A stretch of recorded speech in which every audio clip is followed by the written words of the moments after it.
Olá pessoal, tudo bem? Eu me chamo Tibério Pinto, eu sou advogado, mestre em Direito e professor universitário.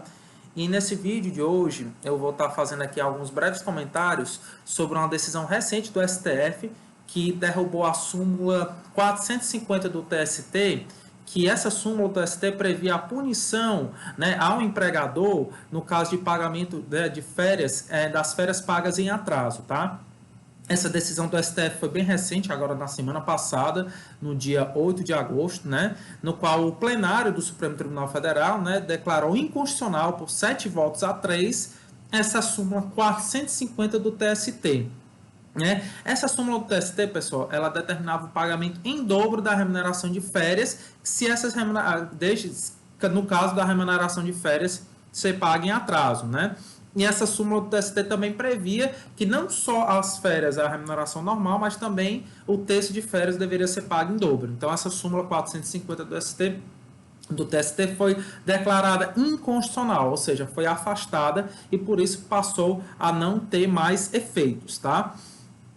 Nesse julgamento, a maioria dos ministros seguiu o voto do ministro relator, que foi o Alexandre de Moraes, né? E como eu falei, foi um julgamento de 7 votos a 3. E a Suprema Corte, né, o STF, também invalidou todas as decisões judiciais que não transitaram em julgado, que amparados nesse texto tenham aplicado a sanção. Ou seja, somente os processos que transitaram em julgado, ou seja, que foram finalizados, que vão manter esse entendimento anterior do TST. Todos os processos que ainda estão em andamento, né, enfim, em grau de recurso ou em primeira instância, né, devem adotar esse novo entendimento do STF, certo? Então aqui eu vou tecer mais alguns comentários para vocês entenderem melhor, né, esse tema, né, pagamento das férias em dobro, né? Então eu coloquei aqui alguns tópicos para a gente entender melhor, né? Aí algumas perguntas. A primeira delas é: em que casos a lei prevê o pagamento das férias em dobro, tá? Isso aqui, pessoal, que caso a CLT ela prevê o pagamento das férias em dobro no caso do empregador desrespeitar o prazo para concessão de férias, que é de 12 meses a partir da aquisição do direito, conforme está previsto no artigo 137 da CLT, que diz: artigo 137. Sempre que as férias forem concedidas após o prazo, o empregador pagará em dobro a respectiva remuneração. Vamos explicar. Como é que funciona isso? Em matéria de férias, existe o que a gente chama o período aquisitivo, ou seja, o trabalhador tem que trabalhar 12 meses para adquirir o direito a ter férias. Então, vamos supor que estamos em agosto de 2022, né? 16 de agosto, e vamos dizer que eu comecei a trabalhar em uma empresa. Para que eu possa adquirir o direito a poder gozar de férias, eu vou ter que trabalhar de agosto, né, de 2022 até agosto de 2023. Vou ter que trabalhar um ano para adquirir esse direito de ter férias. E após esse período de 12 meses de trabalho, vai haver o período concessivo, ou seja, as férias que eu passei um ano trabalhando para adquirir, elas têm que ser concedidas nos 12 meses seguintes, certo? Então, vamos dizer que eu trabalhei, né, de agosto de 2022 a 2023, agosto de 2023, e então essas férias eu vou ter que usufruir obrigatoriamente de agosto de 2023 a agosto de 2024, certo? E caso, eventualmente, eu chegasse em agosto de 2024 sem usufruir essas férias desses 12 primeiros meses de trabalho, a lei, né, o artigo 137 da CLT, me assegura o direito de receber essas férias em dobro, né, porque por não me ter sido concedido essas férias, né? Então, acho que ficou claro essa questão, certo? Mas o que é que acontece? A CLT ela só previa esse caso de férias em dobro.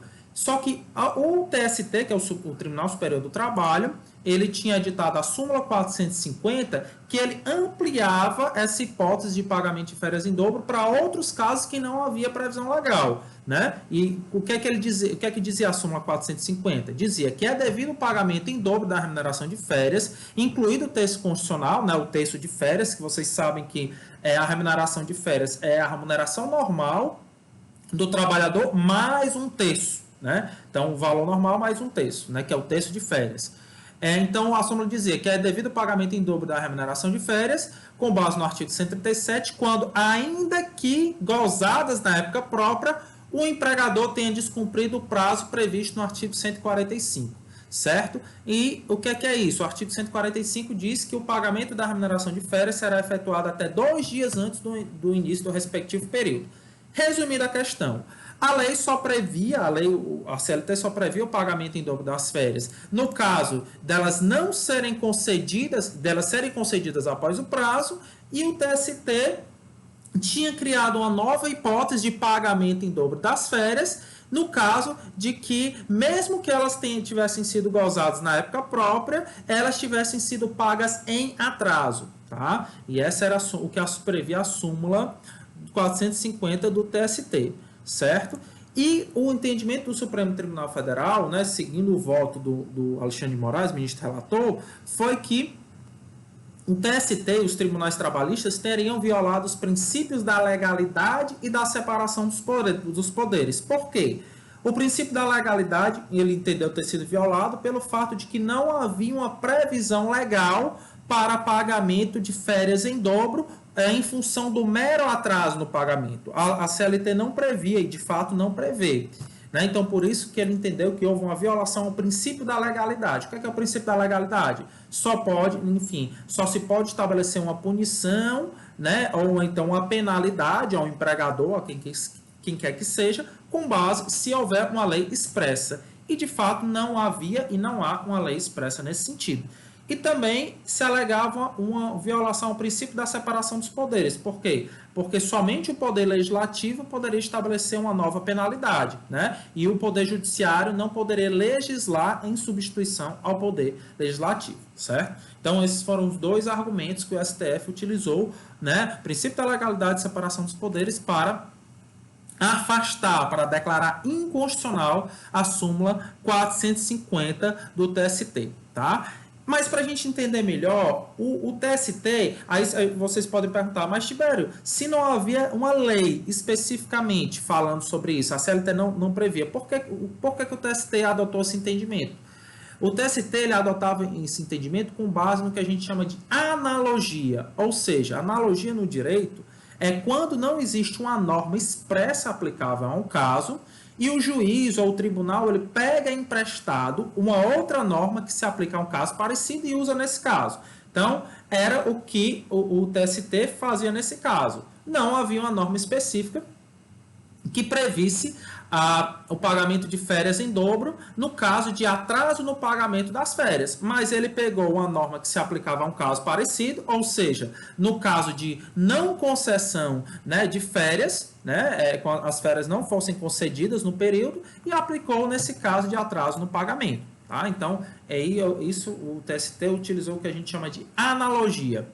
Outro exemplo de analogia, pessoal, é, por exemplo, quando o judiciário começou a permitir a intimação via WhatsApp, que no início, né, não haviam normas que disciplinavam essa possibilidade, né? Então, as pessoas só poderiam ser intimadas ou citadas por meio de carta, né, pelos correios, né, com aviso de recebimento, por meio de oficial de justiça ou por meio de edital, né? Mas com a questão da tecnologia e principalmente depois quando veio a pandemia que parou praticamente tudo, então, muitos juízes começaram a permitir a citação, intimação via WhatsApp, até que posteriormente veio uma normatização, né, a resolução 354 do CNJ, que já permite a intimação pelo WhatsApp. Mas no início era feita de forma utilizando-se a analogia, tá bom?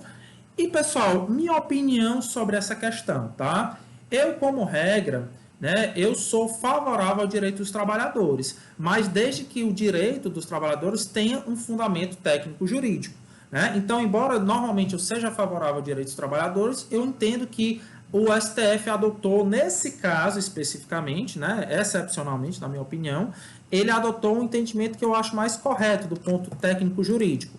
Com base em 3 motivos, eu acho que a decisão do STF está correta. Primeiro, a lei, ela diz que só se admite a utilização de analogia no caso em que a lei seja omissa, Tá? Então, como regra, você não pode utilizar a analogia de forma indiscriminada.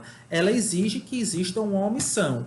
É o que prevê, por exemplo, o artigo 4º da Lei de Introdução às Normas do Direito Brasileiro, que diz: quando a lei for omissa, o juiz decidirá o caso de acordo com a analogia, os costumes e os princípios gerais do direito.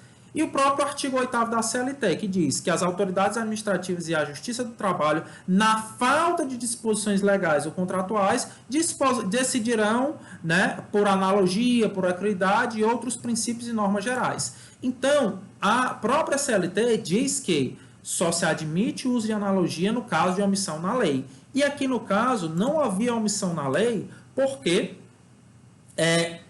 existe uma punição específica no caso de empregador conceder férias após, né, enfim, atrasar o pagamento das férias, que é o que está previsto no artigo 153. Né? As infrações ao disposto no capítulo 4, que trata das férias anuais, serão punidas com multas de valor igual a 160 BTN. Então, a própria lei, a própria CLT, estabelece uma punição, uma penalidade por esse tipo de infração. Então, aqui não houve uma omissão. Né? A CLT ela tem uma punição para esse tipo de infração. Tá? Então, não havendo omissão, né, não pode ser aplicada a analogia. Segundo motivo, ainda que isso pudesse, né, enfim, que não houvesse, ainda que houvesse uma omissão na lei, como regra, não se admite a aplicação de analogia para prejudicar uma parte. Né? É o que se chama do direito da vedação da analogia in mala partem. Né? A analogia ela só pode ser utilizada se for para beneficiar, né, a parte. Né? Então, sobre esse princípio, né, sobre esse brocardo, né, não se pode utilizar a analogia para prejudicar uma parte. E o terceiro fundamento é que não se admite no direito a aplicação de uma penalidade sem a existência de uma lei que a preveja.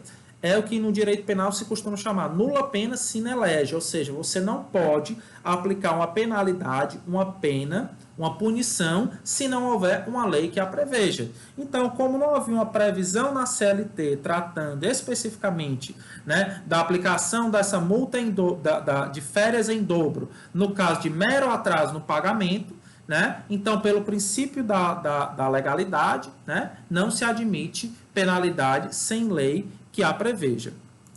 Então, assim, mas só para finalizar, eu tenho uma crítica, né, a fazer, que o que eu entendo é que essa multa do artigo 153 da CLT, que ela deveria reverter ao empregado que foi lesado pelo atraso no pagamento e não ao poder público, né? Porque essa multa, na prática, ela é revertida à autoridade administrativa, por ser uma multa administrativa, mas eu entendo que se o empregado é que foi lesado, essa multa deveria reverter ao próprio empregado, né? Então, aqui fica a minha crítica à redação da CLT, né? Enfim, a multa, a destinação da multa, que eu entendo que deveria ser ao empregado. Bom, então fica aqui meu comentário sobre a questão, então deixo aí para vocês, né, fazerem também seus comentários, né? E é isso aí, pessoal. Até a próxima. Um abraço.